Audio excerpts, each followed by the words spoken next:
Friends, मैं रितु चौहान और मेरे चैनल पीएससी विद रितु में आप सभी लोगों का बहुत बहुत स्वागत है। आज हमारा टॉपिक बिल्कुल नया टॉपिक है ना। टॉपिक को पूरा समझने के लिए आपको वीडियो को पूरा देखना बहुत ज़्यादा जरूरी है और वीडियो पसंद आए तो वीडियो को लाइक करना बिल्कुल भी ना भूलिए। और अगर आप मेरे वीडियो पे नए हैं तो प्लीज़ चैनल को सब्सक्राइब कर दीजिए ताकि जो भी मैं वीडियो डालूँ उसका नोटिफिकेशन तुरंत ही आप तक पहुँच जाए। तो आज हमारा जो टॉपिक है बहुत ही नया टॉपिक है। हम पढ़ने वाले हैं कि वायुमंडल गर्म किस तरीके से होता है। हमें पता है कि हमारी पृथ्वी है, पृथ्वी का कुछ वायुमंडल है, मतलब बाहरी जो उसका आवरण है वायुमंडल से बना हुआ है, वायु की परतों से बना हुआ है। तो वो वायु की परतें, वायुमंडल किन किन विधियों से किस तरीके से गर्म होता है ना। तो बहुत सारी विधियां हैं। हाँ, सबसे पहले हमको ये पता है कि जो गर्म होता है वो सबसे पहले किस तरीके से हो सकता है, तो सूरज से होता है। सूरज की जो किरणें होती है, सन रेस होती है, सन रेडिएशंस होती हैं, सूर्य जो ताप होता है वो पृथ्वी तक पहुंचता है ना। एकमात्र सबसे बड़ा जो सोर्स है पृथ्वी पर एनर्जी का वो क्या है, सूरज ही है ना। और सूरज से ही पृथ्वी पर लघु तरंगों के रूप में रेडिएशंस आती हैं, मतलब सूर्य ताप आता है लघु तरंगों के रूप में, शॉर्ट वेव्स के रूप में आता है। और किस गति से आती है, वो आती है जो प्रकाश की जो गति होती है ना, क्या है, लाइट ऑफ प्रकाश की गति क्या है, स्पीड ऑफ द लाइट क्या है, 3 × 10⁸ मीटर पर सेकेंड। मैंने कल ही आपको इस वीडियो मतलब इसके पहले वाले वीडियो में मैंने आपको बताया है ना। अगर आपको वो देखना है, मतलब वो समझना है कि किस तरीके से सूरज से किरणें निकलती हैं और क्या वजह है वहाँ पर इतने बड़े ताप, इतना ज़्यादा ताप क्या होने का क्या रीजन है, तो इसके पहले वाला वीडियो आप देखिए। उसका लिंक मैं डिस्क्रिप्शन बॉक्स में डाल दूंगी। हाँ, या फिर आप जाकर डायरेक्ट ही मेरे चैनल पे सर्च करके देख सकते हैं, सौर विकिरण के नाम से वीडियो है, उसको आप देख सकते हैं। तो हमें पता है कि सबसे बड़ा सोर्स अर्थ पर एनर्जी का क्या है, सन है। सन से रेज आती हैं, शॉर्ट वेव्स के रूप में रेज आती है ना। सन से जो रेज आती हैं वो शॉर्ट वेव लघु तरंगों के रूप में होती हैं। और किस स्पीड से आती हैं, किस गति से आती हैं, जो तरंगे हैं, मतलब जो रेज हैं, जो किरणें हैं पृथ्वी पर सूरज से जो किरणें हैं वो किस स्पीड से आती है, तो उसकी गति क्या है, स्पीड ऑफ द लाइट क्या है, 3 × 10⁸ मीटर पर सेकेंड, है ना। ये 2 क्वेश्चन हो गए, ये बहुत इंपॉर्टेंट है, इसलिए मैं आपको बार बार बोल रही हूँ कि ये है। तो अब वो जो वायुमंडल है वो गर्म होता है, बहुत सारे रीजन से, बहुत सारे कारण से, बहुत सारी विधियां हैं जिनकी वजह से वो गर्म होता है। तो वो एक एक करके मैं आपको इस वीडियो में आपको ये बताने वाली हूँ कि सबसे पहले जो उसका विधि है कि डायरेक्ट, मतलब सीधे ही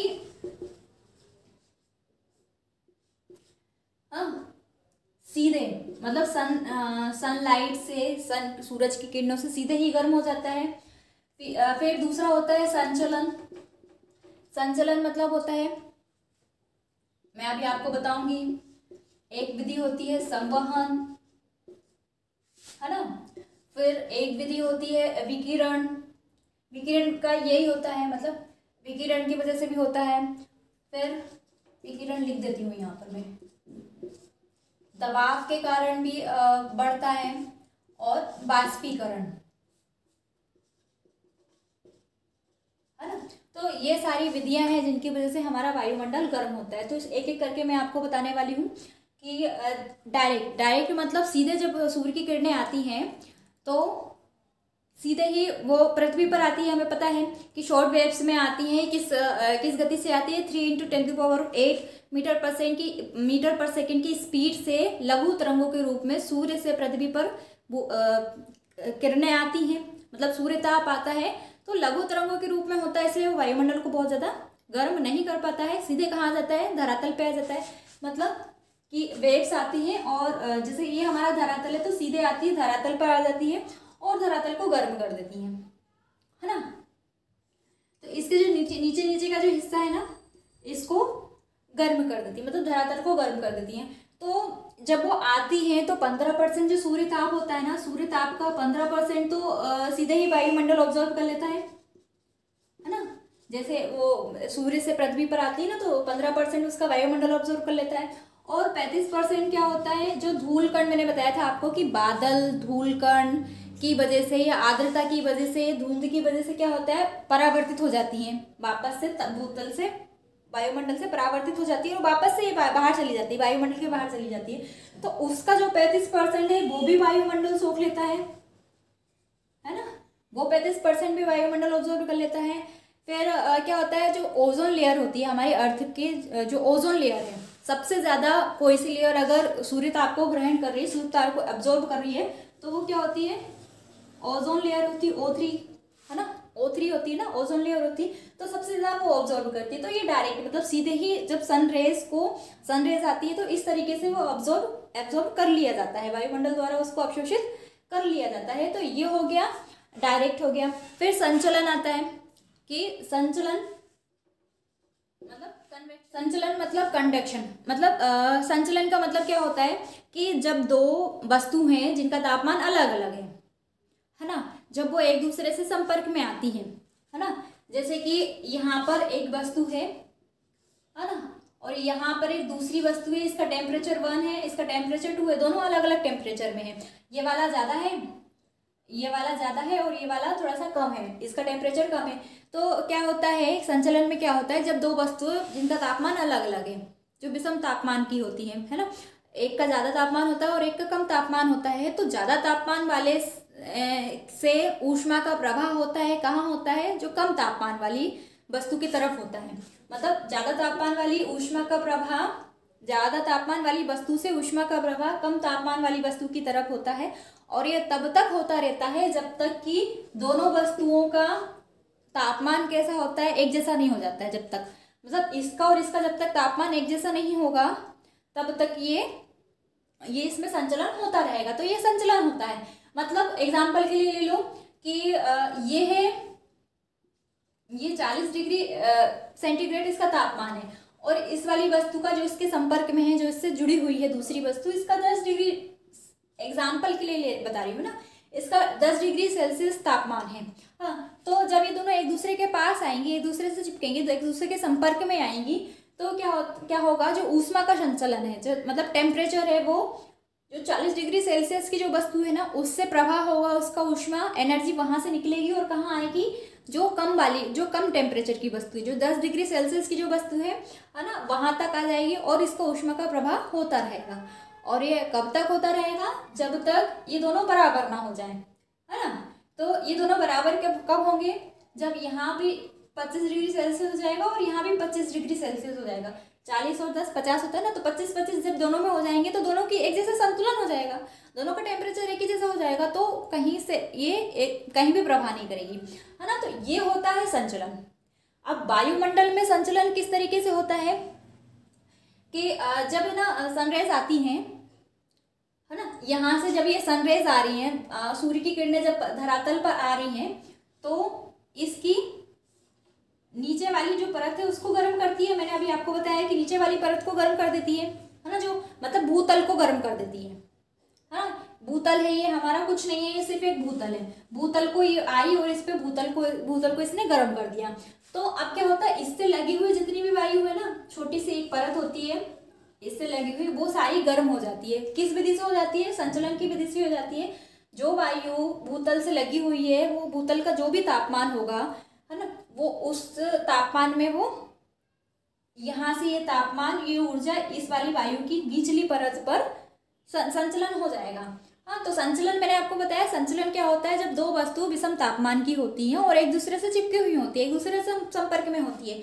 तो ज्यादा तापमान वाली वस्तु, ज्यादा तापमान वाली चीज यहाँ पर क्या है, भूतल हो गया, ये भूतल हो गया, है ना, ये ज्यादा तापमान वाला है, और ये वायुमंडल की निचली परत हो गई। तो ये इसका तापमान कम है, ये ठंडी है, तो ये तापमान यहाँ से ऊर्जा भूतल से वायुमंडल की उस निचली परत पर जाएगी, तब तक जाएगी जब तक कि भूतल का और वायुमंडल का तापमान दोनों का बराबर नहीं हो जाता, एक जैसा नहीं हो जाता, दोनों एक जैसी गर्म नहीं हो जाती। तब तक क्या होगा, ये इसका संचलन होता रहेगा। तो ये संचलन होता है।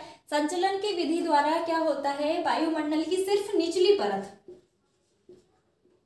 इसकी जो निचली परत होती है सिर्फ वही गर्म होती है, इसकी ऊपर की जो वायुमंडल की परत होती है वो गर्म नहीं होती है। संचलन से सिर्फ जो नीचे की परत होती है वही गर्म होती है ना। मतलब ये परत है, ये नीचे वाली परत ही गर्म होगी, ऊपर की परत वहां से गर्म नहीं होगी। अब संवहन, संवहन मतलब कन्वेक्शन होता है। संवहन क्या होता है कि जब कहीं किसी जगह पर वायु है, हवा है, और हवा किसी वजह से गर्म हो जा रही है ना, तो जब हवा गर्म हो रही है और हवा जब गर्म होती है, गर्म होकर क्या होती है, हल्की हो जाती है, हल्की होकर ऊपर उठ जाती है। हाँ, और ऊपर उठ के क्या होती, ऊपर उठ जाती है। और जगह खाली होगी, जैसे मान लो कि ये यहाँ पर है, ये परत है ना, बहुत सारी परत है। हाँ, तो वायु गर्म हो रही है, मतलब नीचे आई, ये धरातल है हमारा, वायु यहाँ पर आया, धरातल पर डायरेक्ट धरातल पर ही आती है, सूर्य की किरणें होती है डायरेक्ट धरातल पर ही आती है। तो धरातल से लगी हुई ये जो नीचे वाली परत है उसको गर्म कर दिया, संचलन के द्वारा उसने गर्म कर दिया। अब क्या होगा कि ये वाली जो परत है ना, ये वायु गर्म हो गई, गर्म होके ये हल्की हो गई, हल्की होने के बाद चीज ऊपर उठती है। तो ये हवा ऊपर उठने लगी, है ना, ये ऊपर उठ के आ गई, और तो ये जगह खाली हो गई, नीचे की जगह खाली हो गई। तो इसको भरने के लिए जो ठंडी हवा होती है वो भारी होती है ना, ठंडी हवा जो होती है वो भारी होती है, और जो गर्म हवा होती है वो हल्की होती है। तो ऊपर से ठंडी हवा आ गई इसकी जगह लेने के लिए, तो यहाँ पर आई, यहाँ पर ठंडी हवा आ गई, फिर क्या होता है, फिर वापस से ये भूतल के संपर्क में आई और ये गर्म हो गई। गर्म होने के बाद ये फिर ऊपर चली गई, हल्की होके ऊपर चली गई, और फिर वापस से यहाँ जो बची हुई ठंडी हवा थी वो नीचे आ गई। तो ये प्रोसेस चलती रहती है। इससे क्या होता है, एक संवहन धारा बन जाती है। जब नीचे से गर्म होके चीज ऊपर जा रही है और ऊपर से ठंडी हवा नीचे आ रही है, तो ये क्या हो गया, संवहन धारा का निर्माण हो गया, है ना। कन्वेक्शन करंट जिसे बोलते हैं ना, कन्वेक्शन करंट, तो वो संवहन धारा का निर्माण हो गया। और इसकी वजह से क्या हो गया, वायुमंडल की सारी परतें गर्म हो गई, नीचे की परत गर्म हुई, नीचे की परत गर्म होकर ऊपर उठी, और ऊपर उठने के बाद क्या हो गया, इसने ऊपर की परत को गर्म कर दिया, और ऊपर की जो ठंडी परत थी वो नीचे आ गई। तो इस तरीके से क्या होता है, संवहन से क्या होता है, संवहन धाराएं निर्माण हो जाता है, और संवहन से क्या होता है, नीचे की परत के साथ साथ वायुमंडल की ऊपरी परत भी गर्म हो जाती है। तो वायुमंडल का जो सबसे ज्यादा गर्म करने का किसी को क्रेडिट दिया जाएगा तो किसको दिया जाएगा, संवहन को दिया जाएगा, कन्वेक्शन को दिया जाएगा। तो सबसे ज्यादा वायुमंडल इसी से गर्म होता है, संवहन से ही गर्म होता है। हाँ, अब नेक्स्ट आ गया विकिरण। विकिरण मतलब क्या होता है, विकिरण मैंने आपको बताया रेडिएशन, इंसोलेशन, इनकमिंग रेडिएशन, है ना। इंसोलेशन मतलब इनकमिंग सोलर रेडिएशन, जो सूर्य से किरणें आ रही हैं। तो मैंने आपको बताया था कि जब सूर्य से किरणें आती हैं तो वो लघु तरंगों के रूप में आती हैं, है ना। तो वो वायुमंडल को बहुत ज़्यादा गर्म नहीं कर पाती हैं, और आ जाती है लघु तरंगों के रूप में नीचे आती हैं, और ये हमारी जो निचली परत है, भूतल है, उसको गर्म करती हैं। जब इसने भूपरपट्टी को गर्म किया, हमारा जो भूतल है, अर्थ क्रस्ट, जो ऊपर की क्रस्ट है, उसको जब गर्म किया, और गर्म करने के बाद क्या टकरा के क्या वापस जाती है ना। तो जब टकरा के ये वापस जा रही है तो ये लघु तरंगों से कन्वर्ट हो गई दीर्घ तरंगों में, है ना।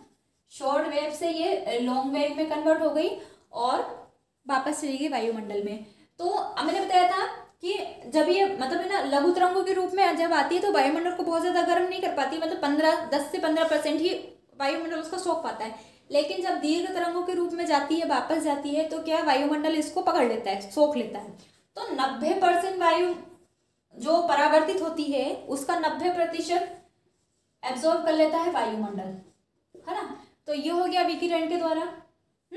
डायरेक्ट मतलब डायरेक्ट, अब इसमें आपको डिफरेंस समझना पड़ेगा, हल्का हल्का सा डिफरेंस सभी में। डायरेक्ट मतलब डायरेक्ट आया और उसने गर्म करती रहा, मतलब कुछ भी चेंजेस नहीं हुआ, रेडिएशन में कुछ भी चेंजेस नहीं हुए, जो तरंगे हैं उनके रूप में कुछ भी बदलाव नहीं हुआ, और उसने उसी रूप में उसको गर्म किया, वायुमंडल को गर्म किया। और विकिरण का मतलब क्या होता है कि उसने लघु तरंगों के रूप में आई थी, किरणें लघु तरंगों के रूप में आई थी, और उसने बदलाव किया, मतलब ये टकराई, भूतल से टकराई, भूतल से टकरा के परावर्तित हो गई, मतलब रिफ्लेक्ट हो गई।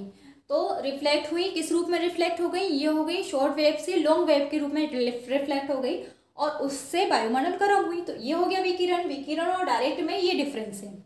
फिर दबाव में क्या होता है कि हमें पता है कि जो वायुमंडल है, वायुमंडल की बहुत सारी परतें हैं, जो हवा है, हवा की बहुत सारी लेयर है हमारे वायुमंडल में। तो एक निचली लेयर हो गई, मतलब मैंने आपको ये बताया ना कि संवहन संचलन से निचली जो परत है वायुमंडल की, वही गर्म होती है। फिर उसके ऊपर ये एक लेयर मान लो, फिर उसके ऊपर एक लेयर हो गई, उसके ऊपर एक लेयर हो गई, तो ऐसे बहुत सारी लेयर हैं हमारे वायुमंडल की, बहुत सारी लेयर हैं, है ना। तो अब इसका कुछ वेट होगा, इसका कुछ वजन है, फिर इसका कुछ वजह एक दूसरे के ऊपर ये रखी हुई है। तो जो सबसे ऊपर की जो लेयर है वो कैसी है, सबसे हल्की है। उसके नीचे की जो लेयर है उनका भी वजन प्लस उनके ऊपर का वजन, तो नीचे नीचे वजन बढ़ता जा रहा है। तो जो सबसे निचली जो परत है वहां पर क्या हो जाता है, वजन बहुत ज़्यादा हो जाता है, और वजन बहुत ज़्यादा हो जाने की वजह से क्या होता है, वो परत गर्म हो जाती है। मतलब वजन ज़्यादा हो रहा है, मतलब ऊपर से नीचे दबाव पड़ रहा है। जब वायु ऊपर से नीचे आ रही है तो क्या हो रहा है, नीचे की तरफ ये दबाव बहुत ज़्यादा हो रहा है, और इस दबाव की वजह से क्या हो रहा है, ये निचली परत गर्म हो रही है। तो दबाव की वजह से भी निचली परत ही गर्म होती है वायुमंडल की, संचलन की वजह से भी वायुमंडल की निचली परत गर्म होती है ना। दबाव मतलब कि वायुमंडल की जो परतें हैं उनका दबाव, ऊपर वाली परतों का दबाव बढ़ता जाता है, और जो दबाव नीचे वाली परत में बहुत ज़्यादा हो जाता है। सबसे ज़्यादा नीचे वाली परत में दबाव होता है, और दबाव के कारण क्या होता है, ये परत जो होती है, निचली परत जो होती है वो गर्म हो जाती है। तो ये हो गया दबाव के कारण गर्म होना। अब वाष्पीकरण, वाष्पीकरण मतलब इवोपरेशन, आपने सुना होगा। इवोपरेशन मतलब क्या होता है कि जब हम पानी को गर्म करते हैं तो पानी क्या होता है, कुछ भाप बनकर उड़ जाता है, इवोपरेट हो जाता है, वो वाष्प बन के ऊपर उठना वाष्पीकरण कहलाता है ना, वही इवोपरेशन कहलाता है। तो इवोपरेशन मतलब जब हम पानी को गर्म कर रहे हैं, और गर्म करने के बाद गर्म कर रहे हैं तो गर्म करने के बाद जो धुआं उठ रहा है ना, वो इवोपरेशन है। वो पानी काय में वाष्प में बदल गया है ना, इवोपरेशन हो गया, उसका वाष्प में बदल गया। तो जब वो वाष्प में बदला तो वाष्प में क्यों बदला, वाष्प में जब वो बदला तो उसने जो पानी वाष्प में जब बदला तो उसने कुछ ऊष्मा ग्रहण कर ली है ना। जैसे यहाँ पर ये पानी रखा हुआ है और ये गरम होकर ये जो वाष्प ऊपर जा रही है, तो जब ये वाष्प ऊपर जा रही है ना तो इसने कुछ ऊष्मा को ग्रहण कर लिया है ना, उसके अंदर कुछ गुप्त ऊष्मा आ गई। जो कण है, वाष्प के जो कण है, वायुमंडल में वाष्प के कण घूमते हैं ना, वाष्प के कण किस रूप में घूमते हैं बताओ। वायुमंडल में जो वाष्प के कण होते हैं वो बादलों के रूप में इकट्ठे हो जाते हैं और बादलों के रूप में घूमते हैं। हाँ, तो वो हमें बादलों के रूप में दिखते हैं। तो उसमें क्या होती है, गुप्त ऊष्मा होती है, जो कण होते हैं उसमें गुप्त ऊष्मा होती है। तो जब इसका कंडक्शन होता है, मतलब जब उसका जब उसका द्रवण होता है, तो क्या होता है, जब द्रवण होता है मतलब वापस से जो वाष्प पिघलकर पानी बनता है, तो गुप्त ऊष्मा क्या होती है, वापस से निकलकर वायुमंडल में चली जाती है ना। अपन ने देखा होगा कि जब बरसात होती है कभी, तो बरसात के साथ साथ हमको ऐसा लगता है कि बहुत ज़्यादा उमस हो रही है यार, बहुत गर्मी हो रही है, बहुत उमस हो रही है। तो ये क्यों होती है, क्योंकि जो जो बादल थे ना, बादल बना है वाष्प से, वाष्प के कणों से बना है। तो उन कणों में ऊष्मा थी, वो जब पानी में बदले, पिघलकर जब पानी में बदले, तो क्या हो गया, ये जो गुप्त ऊष्मा थी वो वापस से वायुमंडल में चली गई और उसने जाके वायुमंडल को गर्म किया है ना। तो इसलिए हमको फील होता है बरसात के दिनों में कि यार उमस बहुत ज़्यादा हो रही है, हमारी चिपचिपाहट हो रही है, बहुत ज़्यादा उमस हो रही है, इसलिए फील होता है क्योंकि जो वायु में गुप्त ऊष्मा है ना, वो निकल के वापस चली जाती है। तो उसकी जो गुप्त ऊष्मा से वायुमंडल गर्म हो जाता है। तो यहाँ पर मैंने आपको 5 विधियाँ बता दी कि किस तरीके से ये वायुमंडल गर्म होता है। फिर से बता देती हूँ आपको कि डायरेक्ट मतलब सीधे ही सूरज की किरणों के से गर्म हो जाना। वायुमंडल क्या होता है, मतलब जो हमारी गर्म होता है जो वायुमंडल वो होता है, वो सन रेज से होता है, गर्म होता है। और सबसे बड़ा जो सोर्स है एनर्जी का, अर्थ पर जो सबसे बड़ा सोर्स है वो सूरज ही है। हाँ, तो सूरज से एक तो सीधे डायरेक्ट गर्म हो जाता है। डायरेक्ट गर्म होने का मतलब है कि सीधे किरणें आई, लघु तरंगों के रूप में सीधे किरणें आई और उसने अलग अलग जगह को गर्म किया। तो वायुमंडल, जो बाहरी वायुमंडल है वो 15% बस वो सूर्य ताप को सोख लेता है।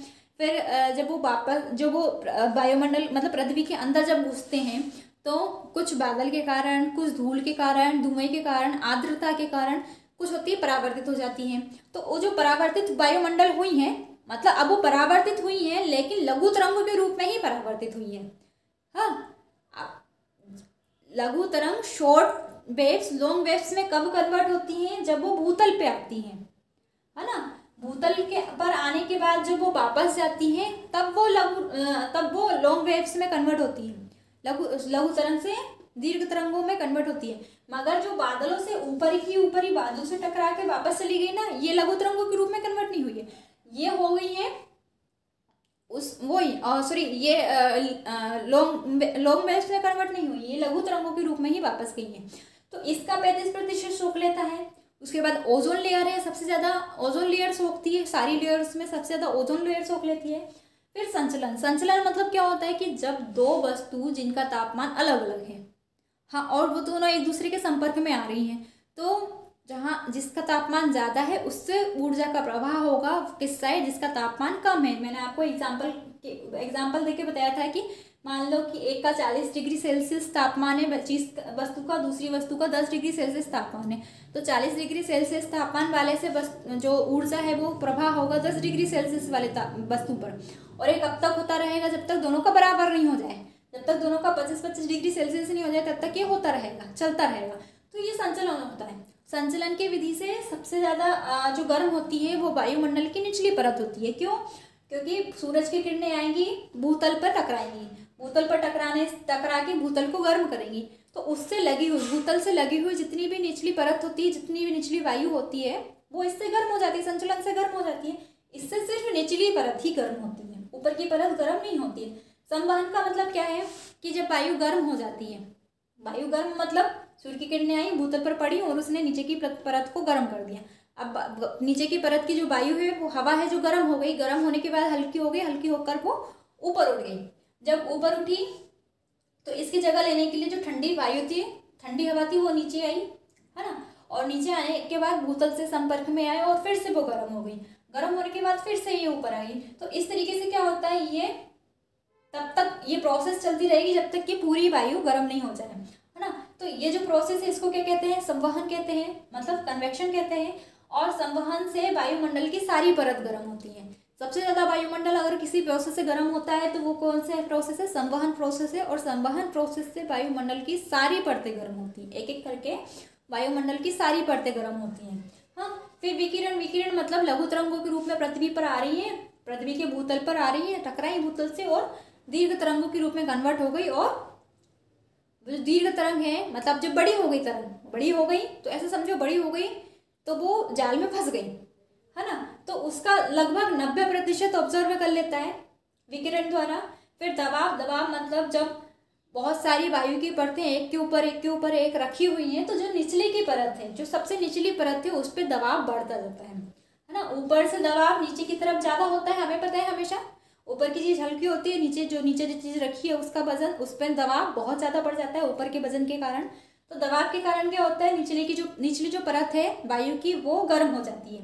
ये दबाव हो गया। वाष्पीकरण मतलब, वाष्प मतलब कि जब पानी गर्म हुआ तो गर्म बन के वो गर्म होके वो वाष्प में बदल गया। मतलब जो धुआं होता है ना वो वाष्पीय होता है, तो वो वाष्प में बदल, मतलब पानी का धुआं बोल रही हूँ मैं, है ना। लकड़ी जलाने के बाद जो धुआं होता है वो वाष्प नहीं है, पानी को गर्म करा और पानी गर्म होके जो धुआं में कन्वर्ट हुआ, मतलब ऊपर जो वाष्प हमें समझ में आता है, मतलब दिखता नहीं, धुआं जैसा दिखता नहीं, हमें समझ में आता है ना कि वाष्प में कन्वर्ट हो गया। तो वो जो वाष्प होती है उसमें वाष्प के जो कण होते हैं उसमें गुप्त ऊष्मा होती है। जब उसका कंडेंसेशन होता है, मतलब जब उसका द्रवण होता है, मतलब जब वो वाष्प से काय में कन्वर्ट हो जाती है, इवोपरेशन से वापस से पानी में जब बदलाव उनका हो जाता है तो गुप्त ऊष्मा वापस वायुमंडल में ही चली जाती है और वो वायुमंडल को गर्म करती है। तो ये सारी विधि मैंने बता दी आपको कि इन सारी विधियों की वजह से, ये सारी विधियों का थोड़ा थोड़ा योगदान होता है वायुमंडल को गर्म करने पर। हर ऐसा नहीं है कि सबसे ज़्यादा, अगर आपको क्वेश्चन आया कि इन सारी विधियों में से सबसे ज़्यादा कौन करता है, गर्म करता है, तो आप बिल्कुल बेझिझक लिखोगे संवहन, है ना। संवहन विधि द्वारा सबसे ज़्यादा गर्म होता है। लेकिन ये आया कि किन किन विधियों से गर्म होता है, तो ये सारी जो विधि है, सारी विधियों का योगदान है वायुमंडल को गर्म करने में, सारी विधियों का योगदान है। और जो रेज होती हैं, सन रेज होती हैं, सन रेडिएशंस होती हैं, जो सूर्य ताप होता है वो लघु तरंगों के रूप में पृथ्वी पर आता है।